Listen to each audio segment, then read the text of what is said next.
Hi dear listeners, so this is the next to last interview I'm having on my final day in Locarno, and I'm here with another debut director, and she has her first feature film which went straight to the international competition. That's a huge honor for Saule Bliuvaite. Hi. Hi. So at first, this is the first feature-length film you made after a number of shorter movies. How was it to be selected for Locarno with it? It was such a surprise, and I was very happy that we got into this festival and into main competition. I was really honored. Because it's like a mecca for real art house cinema, so I was really happy to be appreciated by the programmers. And are you nervous showing the first feature-length film that you made here on such a big competition? Like, we have some pretty big names, and as you said, many established artists like Hong Sang-soo is here. We have a special junket with Jane Campion, so it's a very glitzy atmosphere also. I'm to tell you the truth, I'm a very anxious person, so for me it's like this whole being a part of something this like big, and attending so many events and being in the spotlight. It's kind of challenging for me as a person who is used to be in the darker corner, not in the spotlight, but somewhere outside of it, It's also interesting because the theme of your movie, which is called Toxic and International, but the original title, I tried to translate it, and it said something like, it's obvious, or it's plain to see. Is that a correct translation of the original title? No, it's an untranslatable word. But akiplasha means, this word is usually attached to a person who is very nasty and shameless, who does outrageous things.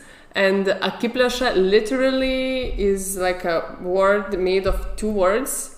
And it means that literally a person who takes your eyes out. They're so like shameless and obscene that your eyes are falling down, something like that. Yeah, so it's a very visual thing, which is also interesting because your movie deals with two teenage girls, and they both aspire to become models and then get involved with a somewhat shady agency. They live in like underclass rural industry town where there really is nothing. They want to escape that kind of atmosphere. They want to make it big, and then they see the best way out in becoming models, which really takes a toll on these girls. So how did you develop that theme, that whole story?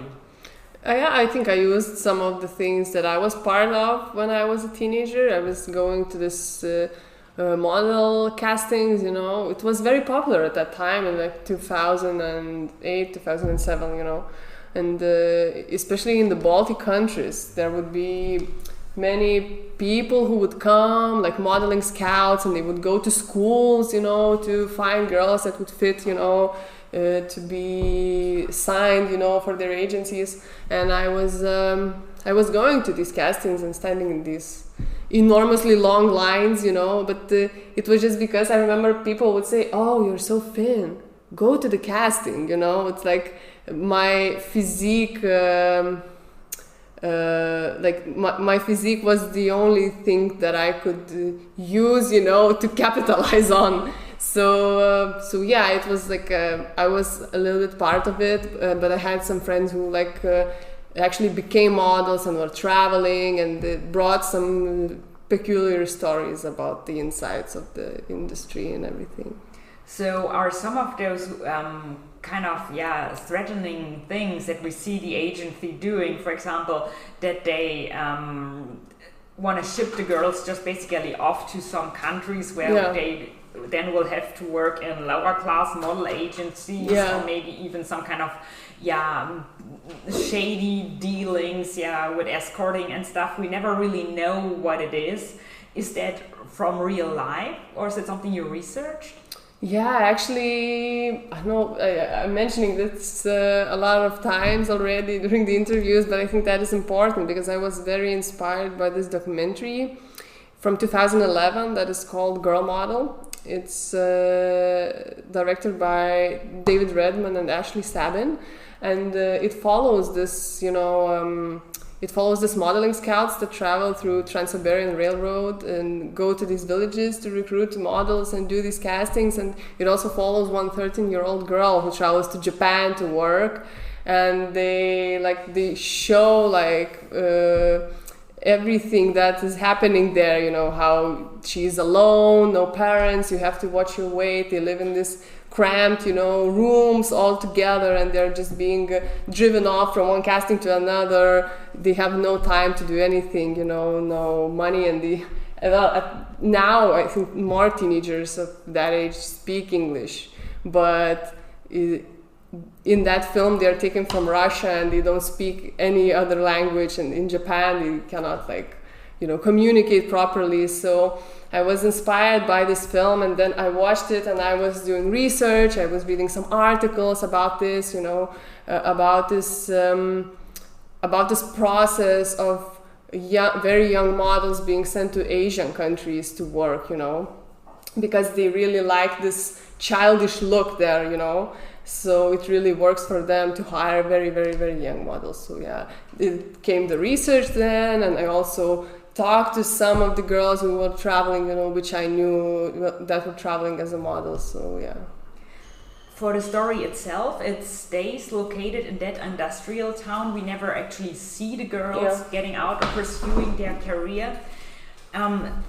And it focuses on what they try to do to even get into that world, which they might not even properly know. Did you also grow up in such an underclass industrial area?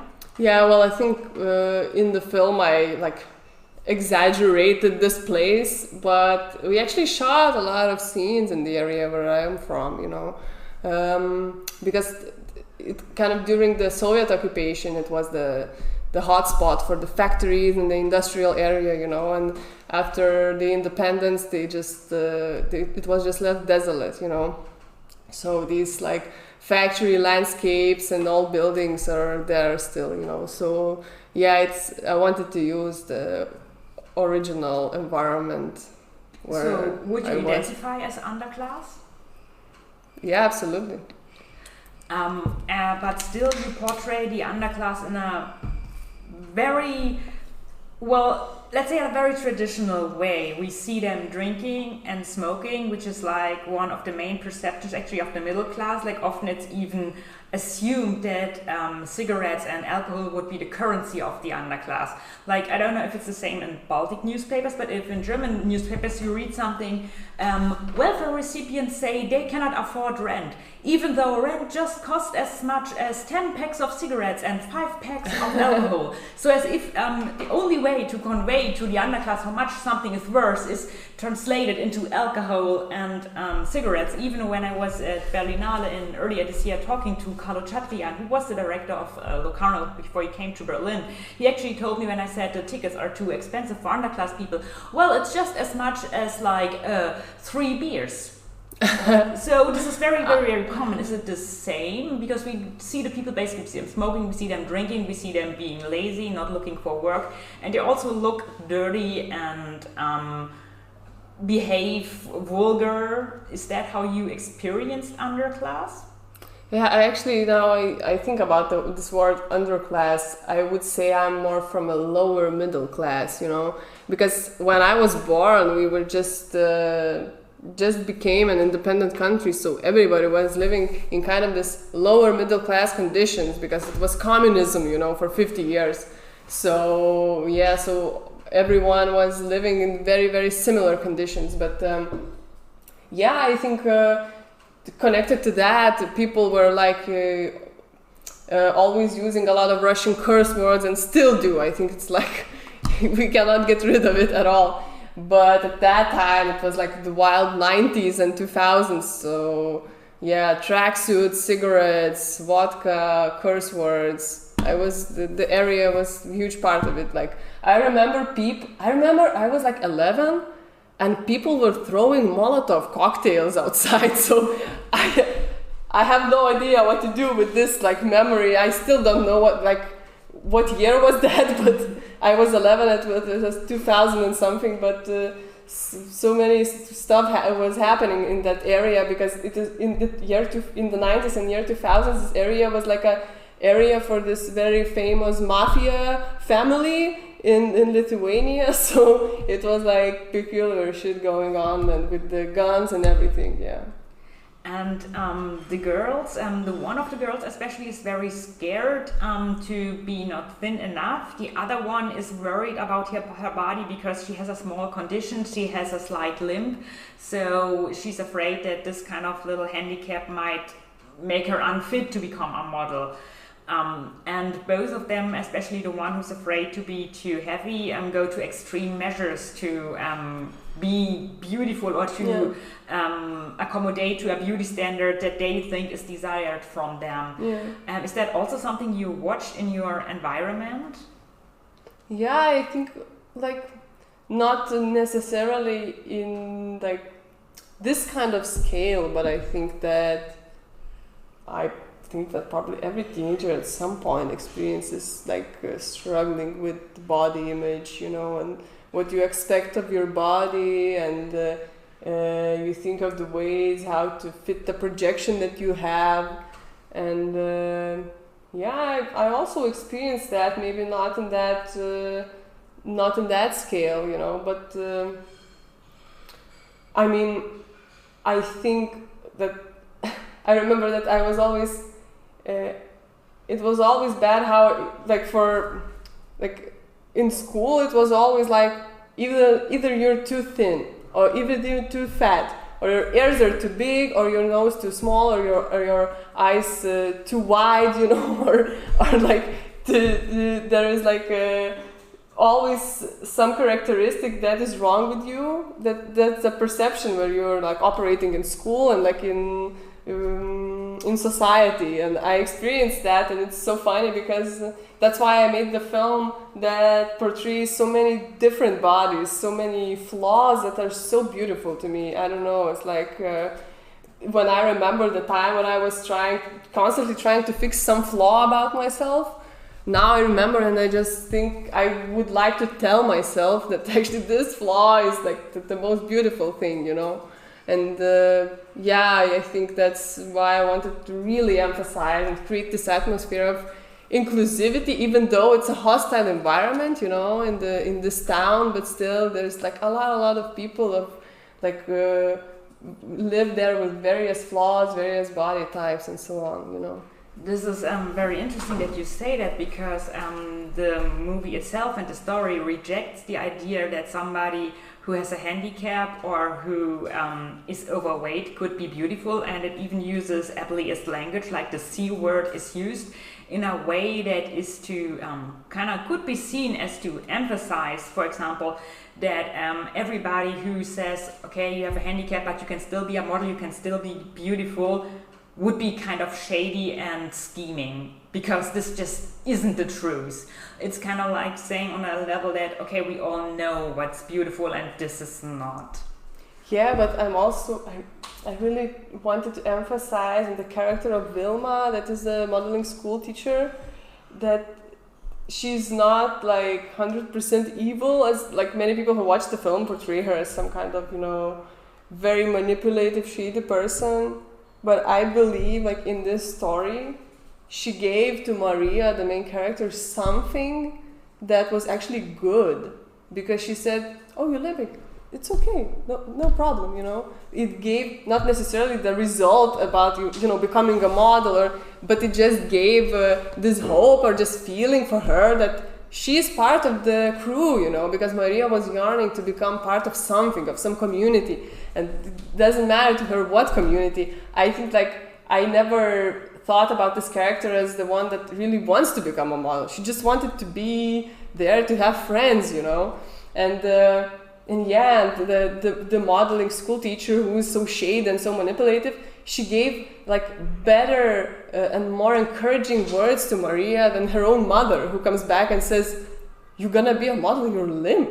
Just forget it," And I think it doesn't matter if you do become or don't become a model. In this case, it was about how people project certain like things on you, and I really wanted to make a contrast that this modeling school like it's shady, it's like a cult, and it's like sinister things happening, but it still gave Maria something very good, something that she like started to believe in herself and not think so much that this limp defines her as a person, Mm-hmm.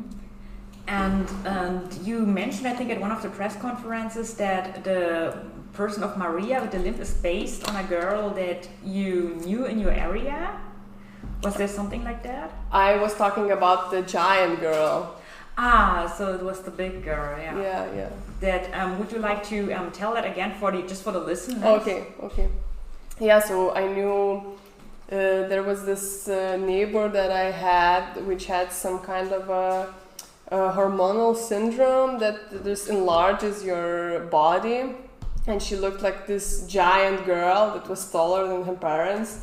And I remember we would always like play in the yard, and she was like the same age of us, like 12, 13 or something like that, and we would play and we would say hi and hi Diana, and she would say hello, and her parents would be so uncomfortable that she's talking with us, and they would rush her out to the doctors or whatever they went, and they would come back and she would stay at home all the time.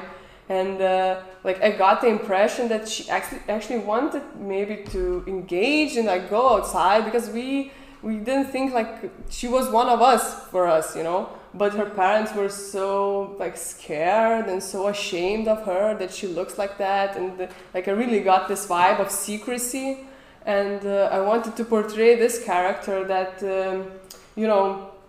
because there's like a lot of different types of teenagers, and she's one of the teenagers that still wants to live through teenage things, like try a first cigarette or be a part of a gang, or try alcohol for the first time and like kiss for the first time, but she's like forbidden from all of these experiences because she's not let outside. So I wanted to portray this character, and especially in the scene where Maria like tells her how to smoke, just to show that she still wants the same things. She's still just a teenager, And how did you find those two young actresses? Did you cast in the area, or? We were doing like casting calls throughout the whole country, but both of them came from the capital where I live, and I was doing casting for like 2 years, I think. But one of them I found in the modeling school, and it was her first time, her first day in the modeling school, and she was 12. And we came with the casting director and invited her to do like the next chapters of the casting, like the workshops that we did with more girls, in the group. And Vesta, who plays the main character. Actually, it was a funny story because I casted Java, the Christina, earlier, and I couldn't find this girl that would play Maria. And one day I remember on Instagram, I got this sponsored ad, and it was her face, and it was written, "Do you want to become a model?" And it was her face, and I saw her, and I thought, wow, this is the girl. And we reached out to the modeling agency that she was signed with, and we invited her to come, but she didn't want to come. She said, "No, I'm not interested in acting," and we had to convince her, and I was like giving hell to the casting director and saying, "Please, we have to get her," but when she came and we talked, and she wasn't scared anymore, because afterwards she said that she was really scared of this like casting, because they are like connected to the modeling industry, so casting for them means that you have to be shaking and trembling and very, very tense. So it was like revelation to her that you can come in and it would be like fun conversation. And what do you hope will the audience take from the movie if they see it here in Locarno or also at international cinema releases? Well,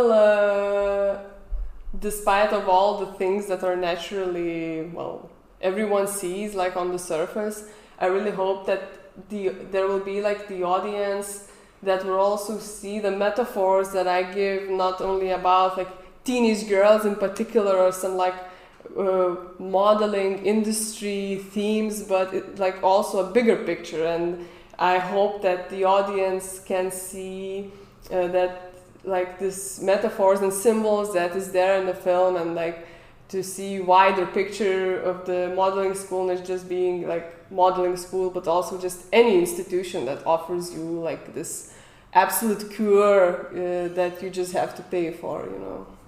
And do you already have ideas for new feature films, even though this has just come out? I have a few ideas, but I need a test of time, you know, because I get ideas from time to time, but I need to like rest them a bit to see if they're not just like temporary ones, you know, because you have, when you go into the project, into the development, you're in for like 4 years, so you really need to be like engaged and really feel in the heart that this is what you want to tell. So 4 years, is this like how long Toxic took to make, about the time? 4 years, I think.